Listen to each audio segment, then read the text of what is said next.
And then he starts talking about, well, one day the Barazzi comes in nice enough to clean up the blood that spilled in my cell. And I'm just like, yo, the Croat got her son. Let's talk a little sweeter. Let's sugarcoat some of this. Negan takes a dang cheese grater, which I already had to deal with the cheese grater scene in Evil Dead Rise, which, that still makes my freaking nerve in this just shoot out. Hello, beautiful people. Welcome back to my channel. In this video, we will be recapping episode 3 of the Walking Dead spinoff series, Dead City. At the top of this episode, we get a flashback of Negan and Jenny when they were off on their own. And baby, Negan in the cowboy hat, it wasn't working for me. Like, it felt very odd. I'm just like, Negan, baby, please just take the hat off. Like, I don't know, y'all, was it just me, but that hat was really not working for me on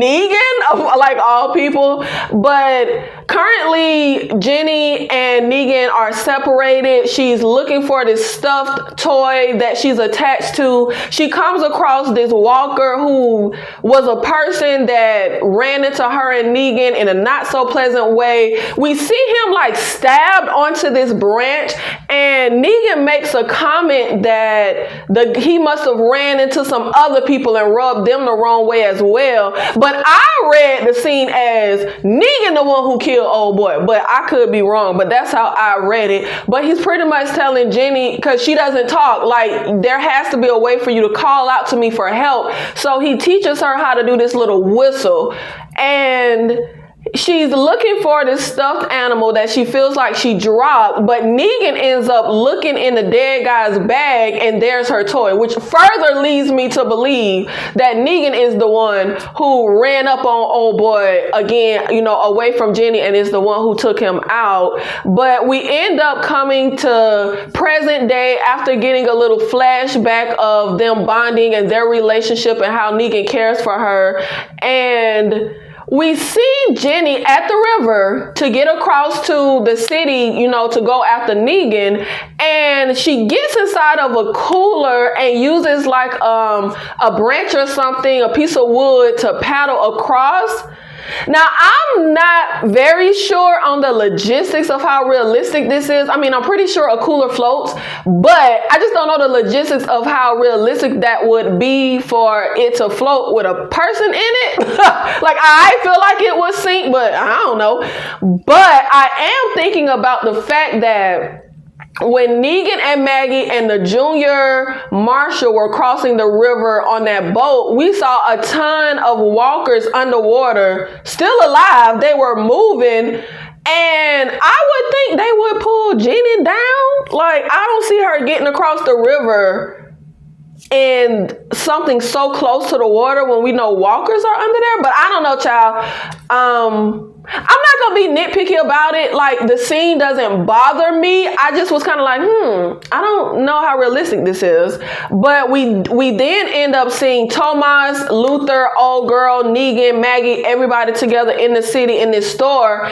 And Tomas and old girl are going over everything that has happened pretty much in the city, the arrival of the Croat, and they talk about, Tomas and old girl talk about how Luther just sit in the background, like real quiet, brooding, scary, don't F with me attitude. Like, he ain't one for many words.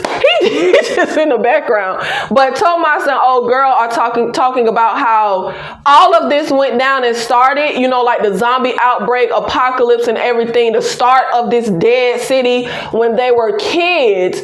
Now, I'm not clear on the type of kid they're referring to, whether they mean like a child or like a teenager, because I call like a 16-year-old a kid, and when I'm speaking of when I was a teen, I normally say kid. So I don't know if they mean child or kid, but either way, they were young, they were minors when all of this went down. And they started talking about how they were hoping for or expecting foolishly for the military or somebody to come in to help. And when the military finally did show up, as the military does in these scenarios, they didn't really come to help them. They pretty much came to contain the outbreak and the infection by blowing up the tunnels and the bridges and basically locking all of the survivors in with the dead and this virus. And Tomas goes into how they were slowly getting themselves together, picking up the pieces when the Croat showed up.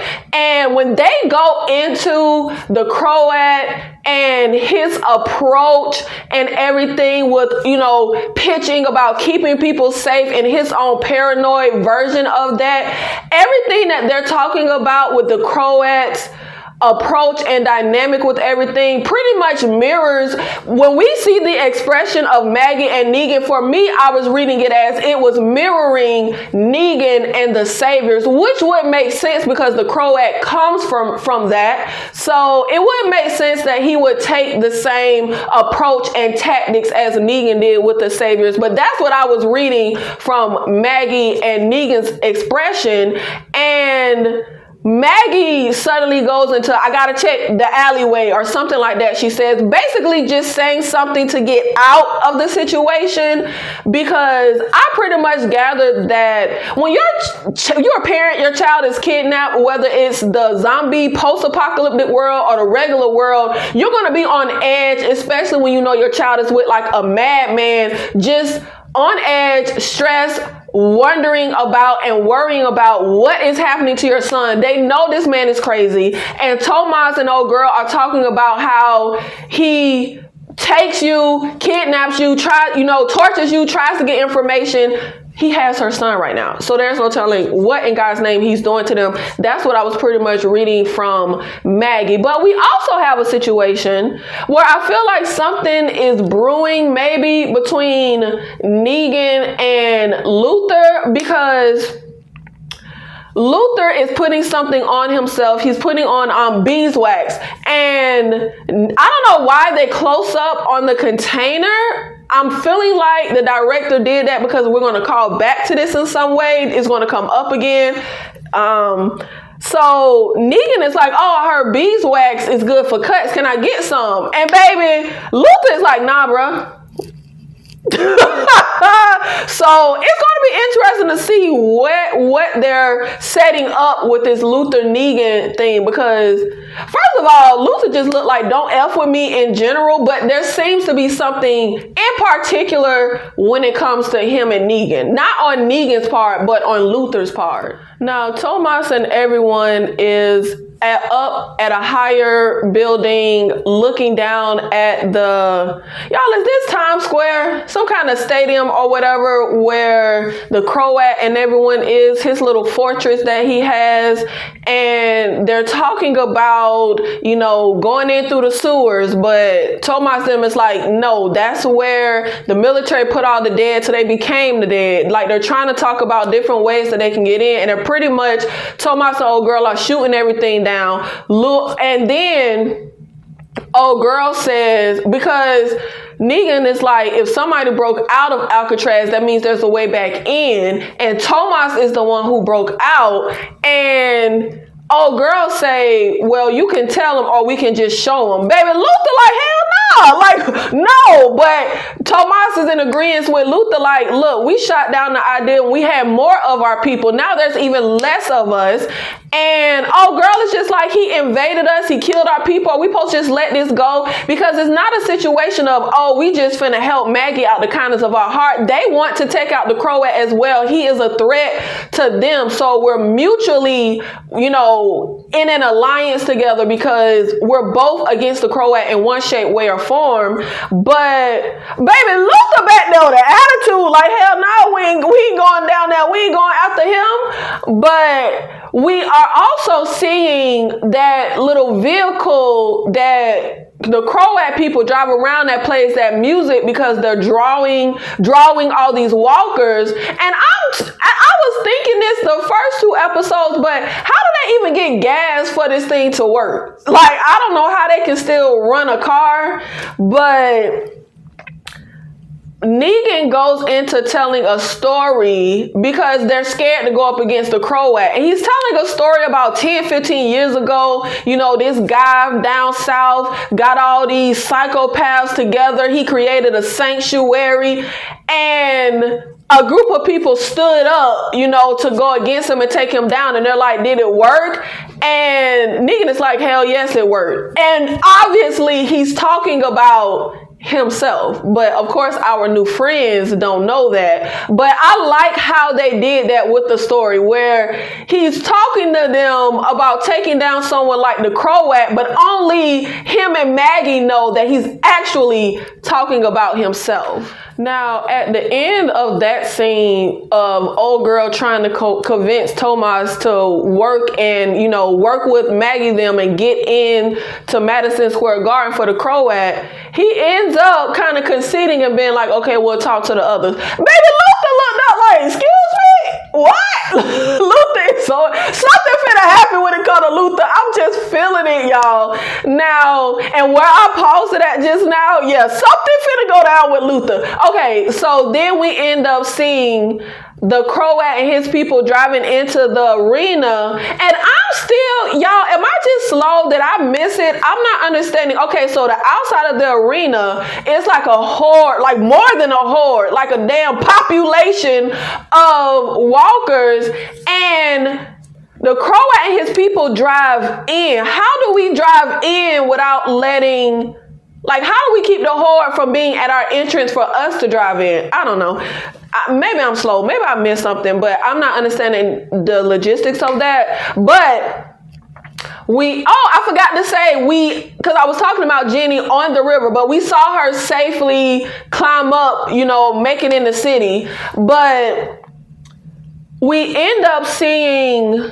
inside Madison Square Garden with the Croat, and they got these like cylindrical containers with the dead in there. I don't know if it's people he killed or if it's like the actual walkers that he put in these things. But he up to some ish. I don't know what that is. But then we get back to Tomas and their group, and it's actually like the group, not just the three of them that was with Maggie and Negan. And Tomas is drawing a map of inside Madison Square Garden. Y'all, is this Madison Square Garden? I think it's Madison Square Garden. He's drawing a picture of the arena. He's talking about when he was held captive and he was in a cell, and they would open the door periodically to offer him food or medicine, you know, in exchange for him talking. They wanted information on how many was left in the group, where were they hiding, etc., etc. But Tomas knew the second, with any time you get kidnapped, bro, and like, you know, like a POW situation, kind of kidnap, and people want information. The second you give them what they want, baby, you dead. So you got to hold out. And that's pretty much what he explains. And as he's talking and he's wearing his little tank top, you can see scars sticking out the tank top on his back. So yeah, baby was tortured. And Maggie standing there, and I'm like, Maggie, baby, you need to get your damn son. We ain't got time to sleep, bro. You need to get in there, because them scars on old boy back. And then he starts talking about, well, one day the Barazzi comes in nice enough to clean up the blood that spilled in my cell. And I'm just like, yo, the Croat got her son. Let's you know, talk a little sweeter. Let's sugarcoat some of this. But Tomas is talking about how his granddad worked in the tunnels under Penn Station or something like that, like in the early times, and he knew of certain like areas where the foundation or so. Y'all, I don't know the technical logistics of this, but basically, you know how you have like old tunnels and different things that run in cities like Manhattan and New York and stuff. So basically, one day when they opened up his cell the Barazzi was cleaning out the blood, a walker got in, and that was his moment to escape. He ran, followed the wall down to the little area that his grandfather told him about, and that's how he was able to escape and get out. And Maggie asks how far is this little area from the cell, and Tomas says Thomas explains like it's not far, it's right there. But that's when Negan is like, he would have moved that stuff. And they kind of like, well, how you know? And Negan says, well, that's what I would have done. And we all kind of looking a little suspect, like, what you mean that what you would have done? So that's when Maggie finally, drops the bomb that Negan knew the Croat. They were buddies. He knows how this guy thinks.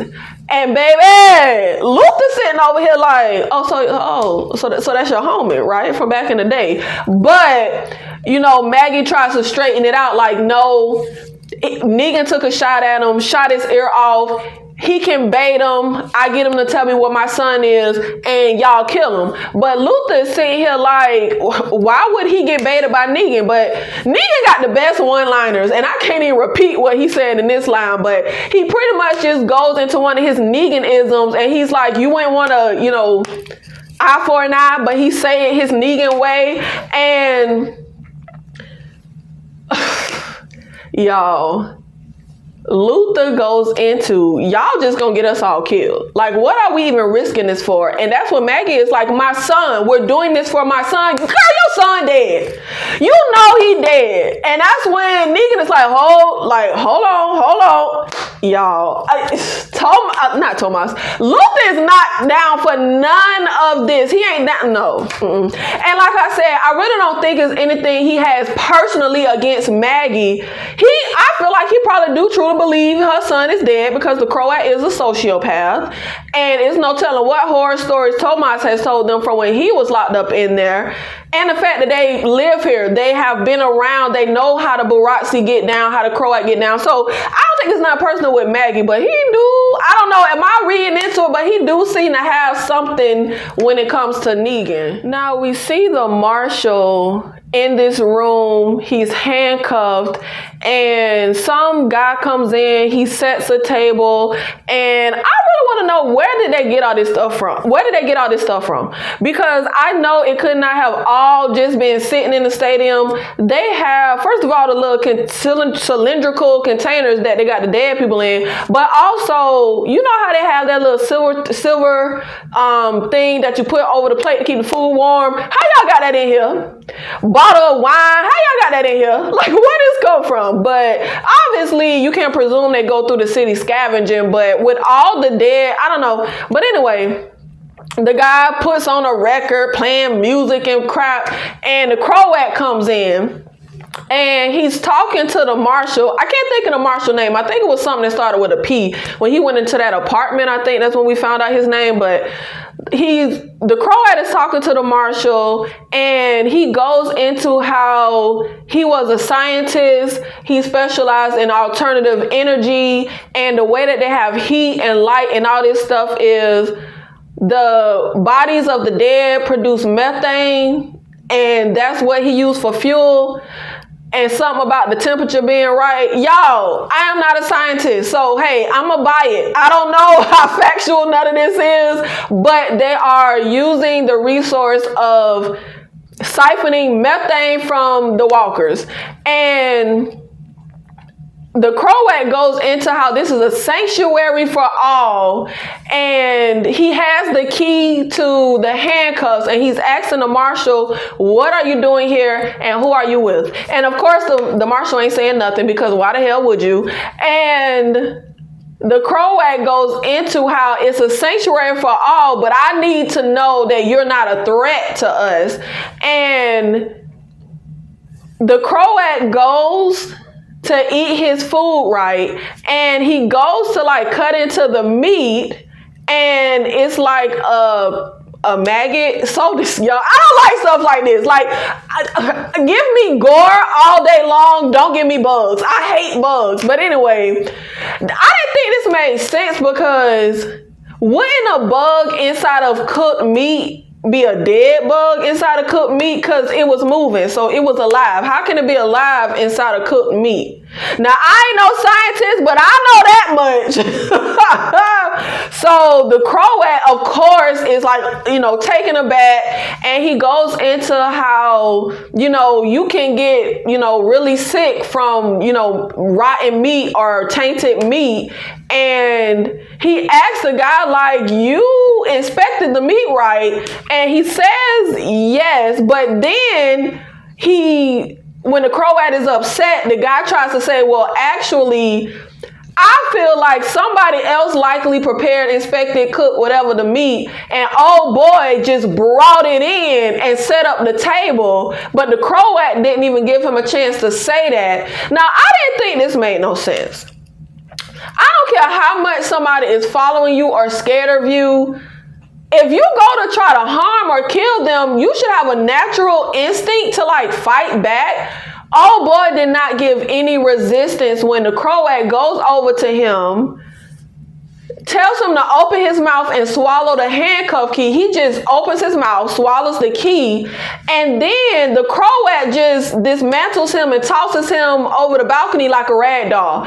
Literally with no resistance at all. Like, he didn't even put his hands up, in self-defense. Like, I don't know how realistic that is. Like, he did not try to fight for his life in no shape, way, or form. But baby, the marshal was looking at the Croat like, okay, this nigga crazy. Like, this what I'm dealing with. Goddamn, this the predicament I'm in. Like, this is the man I'm dealing with. Like, now he know this man crazy. So we see Maggie, and she has this little like box with mementos of the people she's loved, cared about, lost, and her and Negan have a little tender moment, and she says how she never really had a lot of people to care about or love, but she, had enough, and the few that she had, what's left of them all fits in this box. And we see she has some pictures of her dad, Herschel, her sister, damn it, I forget her sister's name, but I'm going to presume that in the years I haven't watched The Walking Dead, maybe Maggie went back to the farm and got pictures or something, but she also has a drawing of Glenn. Presumably she has someone, draw a picture of him. We done ran into a lot of people who had a lot of professions. Maybe we ran into somebody who was a sketch artist for the police. I don't know, child. Or maybe they showed us. Like I said, I stopped watching The Walking Dead when Glenn died, or maybe like a few episodes after he died. But I basically stopped watching when Glenn died. So presumably they may have explained this box and her pictures, and maybe, you guys know if you've been watching the show. I haven't watched it, so I don't know. I'm just filling in the blanks. But Negan comes in and he's like, I found this hat. I know, Herschel, her son, likes hats like this. And he tells her that Luther is wrong. Your plan is going to work. If you want to talk about anything contrary to popular belief, I'm a good listener. And he ends up telling us that his wife, Annie, and his son, they were all living together. The wife went into town to trade, to get some stuff. And the wife was attacked and assaulted by like 5 men and told Negan to leave it alone. But Negan went, and presumably this is the real story of why the marshals are after him. Which would be so sick if one of the lawmen were the one that attacked his like innocent wife.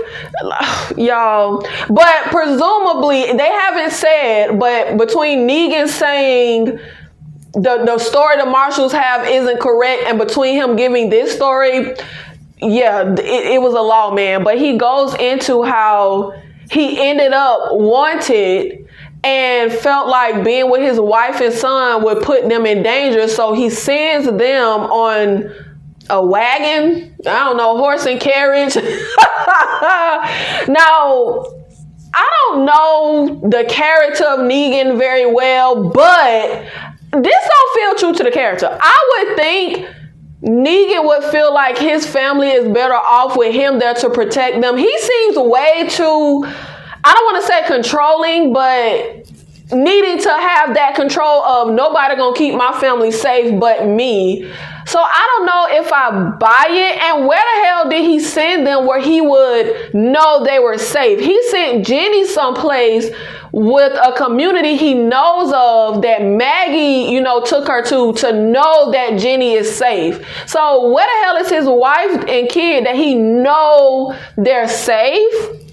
I don't know if I'm really buying that, but Maggie ends up telling him, I thought you were a good listener, because he, of course, yapping, telling his story. But, a nice little tender moment between the two. Now, Maggie also went into, how difficult it's been raising Herschel by herself, the attitude he had the day that the Croat people came and took him. The last things they said to each other weren't so nice. And we then cut to Jenny just running past walkers. And y'all, if this damn stuffed animal is so important, why the hell she keep dropping it? She running through the city past the walkers and she dropped the damn stuffed animal. And girl, is your bag not zipped?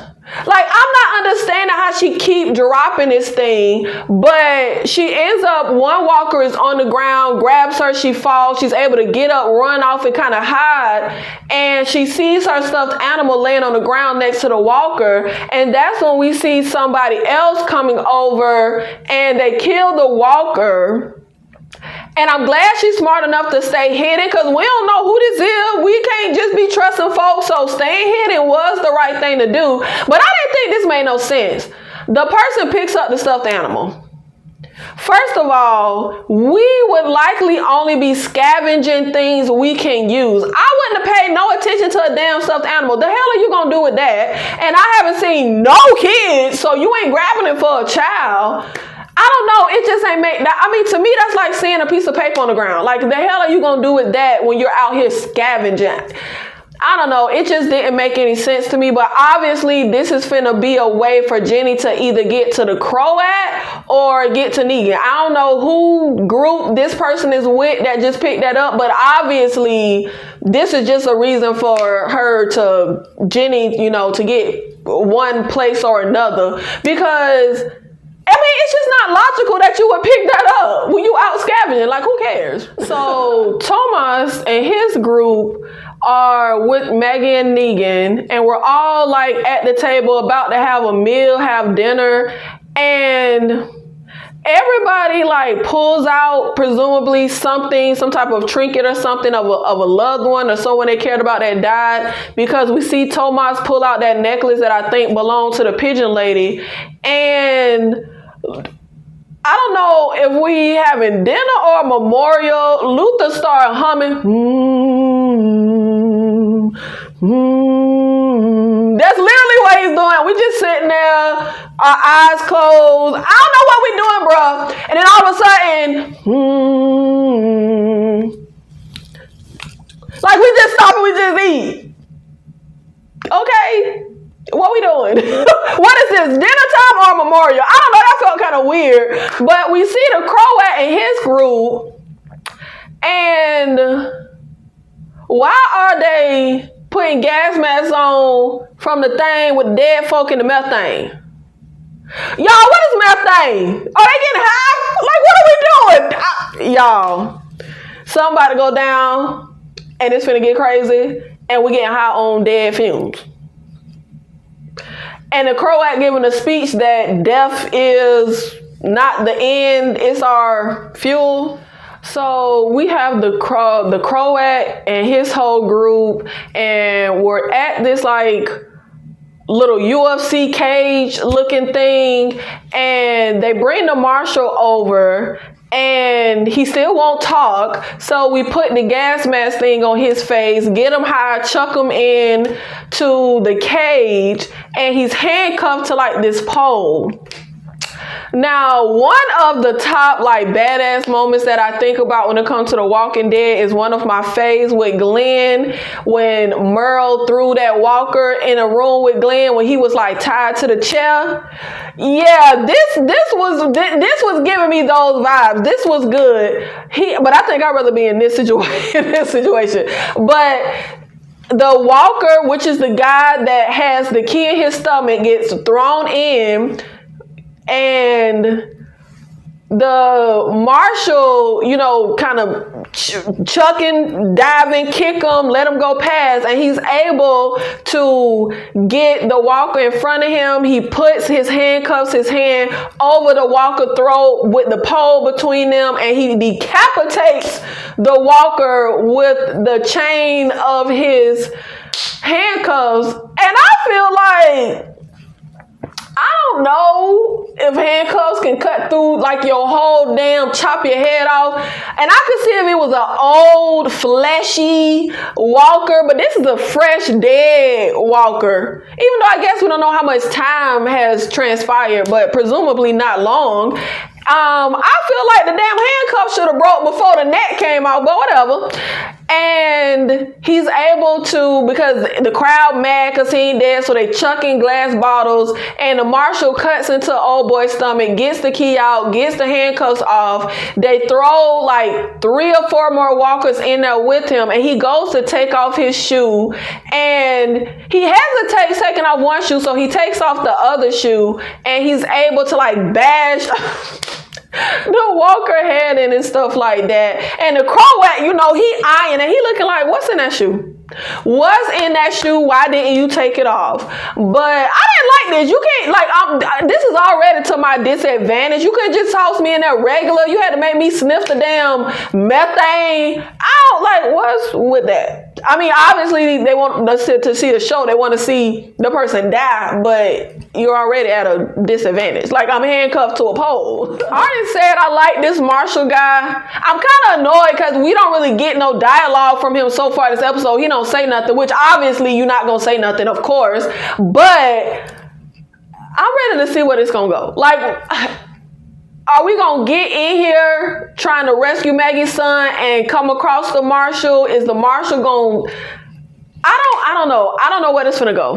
I don't know how this finna go. Because I don't see the marshal like teaming up with the Croat unless it's like a fake team up. Like, I'm going to just pretend to team up because I'm trying to get the hell up out of here. I don't know. Now we see Tommaso talking to Maggie and he's nervous. He is shook from being held prisoner by the Croat child. And he's telling her how Amaya feels like having a kid in the city wouldn't be safe. And are they an item? Like, are they like romantically linked? They're a couple? Why didn't I didn't get that. Like, Tommaso and Amaya are a couple. I didn't get that at all. Like, I didn't pick up on that in the slightest. But Maggie pretty much agrees, and she's like, it wouldn't be smart, or it wouldn't be safe, but you make it safe. Like, you do the best you can. And that's when Amaya comes in with the person that we saw outside scavenging, and Maggie notices the stuffed animal and just goes into, I know a kid, that would like it. So she gets the stuffed animal, and I'm just like, Maggie, what you finna do with this child? Because I know you ain't finna tell Negan, because that's gonna detour him from the mission. But then they cut to the Croat and the marshal, and the Croat, like I said, he paid attention to what was in that shoe, but this don't make sense to me. Y'all never searched him? What if he had a knife or an extra little gun hidden in his boot? Like, that didn't make no sense to me. So he has the marshal handcuffed again. Like, damn, now I'm back in the handcuffs. And the Croat has his folks hold the marshal down, and they take off the shoe, and he finds the letter. Remember, we saw that guy in the apartment left a suicide note, and the Croat is reading it. The marshal is upset, and he's finally just like, stop.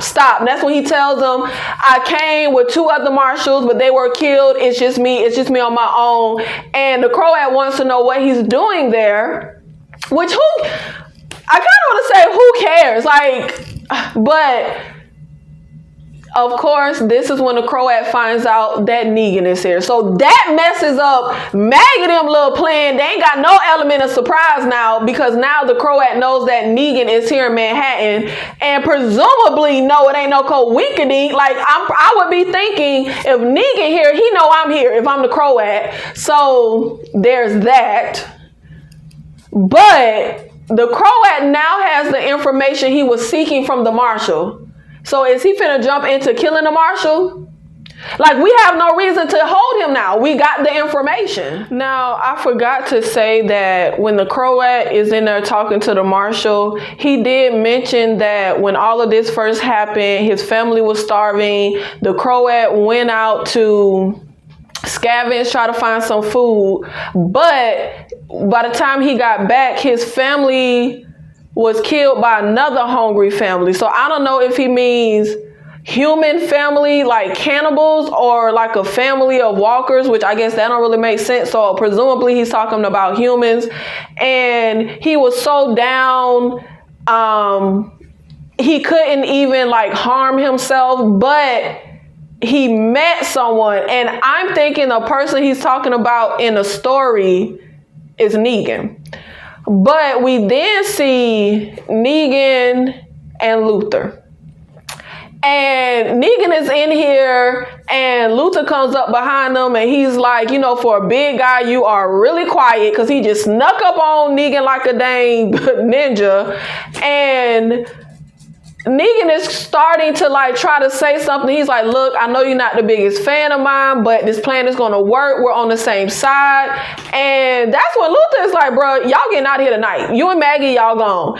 And Negan is like, I think you got the wrong idea about me. And y'all, Luther pulls out the damn Western Wanted poster. Last time we saw it, it was on Negan. How the heck Luther get it? And when Negan asks where he got it from, he says he got it off Negan. Negan, how you let him get this? I knew it was trouble for Negan to keep this stupid behind poster in the first place. But y'all, Negan is trying to tell Luther, look, I got people depending on me. And Luther says, well, you know what? I got folks depending on me too. And Negan tried to walk past him. Luther not letting him. Y'all, they end up getting into a fight. A fight Negan ain't want to get into. But okay, I'm confused about something. Negan, when they're fighting, and Negan takes a dang cheese grater, which I already had to deal with the cheese grater scene in Evil Dead Rise, which, ooh, that still makes my freaking nerve in this just shoot out. But Negan takes the cheese grater and slices across Luther's head. And Luther died. How did he die from that? Now he fell. So did he like hit his head? I don't know how you die from that. Like scream, hurt, bleeding, yes. How he died though? But Negan kind of looked tore up, because this was not what Negan was trying to do. And even though they were fighting, Negan wasn't trying to kill Luther in the fight. But now he dead. So I don't know how we finna go on with the mission when we gotta be looking for Luther. Like as Tommaso them group. Cause I'm pretty sure we ain't finna just go on unless they gonna say, I don't know, I don't see nothing they could say where they just not gonna know he dead. And this is a huge body. I don't see Negan being able to just clean this up. Okay, y'all. Yeah, I just rewound it and watched it again. Rewinded it? No, that don't sound right. I just rewound it. I just watched it again. And yes, at the end of their badass fight, they have Negan take the cheese grater, slice it across his head, and he's like grimacing in pain, stumbling back, and he falls backwards and hits the back of his head on this little pipe thingy that's like on the floor, and then Negan kind of finishes him off, putting his hand on his head, presumably like pushing his head down. And then we end up seeing Maggie outside with the stuffed animal, about to burn it, y'all, because obviously she don't want Negan to get sidetracked from the mission. But we also end up seeing Jenny outside watching Maggie right now, and I'm wondering if Jenny is going to do that whistle thing that Negan taught her. I don't know what's finna happen. That's how they cut the episode. So do we think Maggie is going to go through with this? I mean, this isn't just keeping Negan on track for the mission for her son. This is knowingly leaving the little girl in this dead city by herself, unprotected, if Maggie just burns this bear and doesn't say anything. Now, I kind of can't be mad at her because this is her son and she does need Negan, but at the same time, come on, man. It's a little girl. So I don't know how this is going to play out. And I don't know. I was finna say I don't know what it would do to her and Negan relationship, but they really ain't got like a trusting relationship. And Jenny is right here, so she would be safe. She knows who Maggie is. She would know that Negan is here. So even if I burn the bear, the girl's safe, kinda. She right here where Negan is at.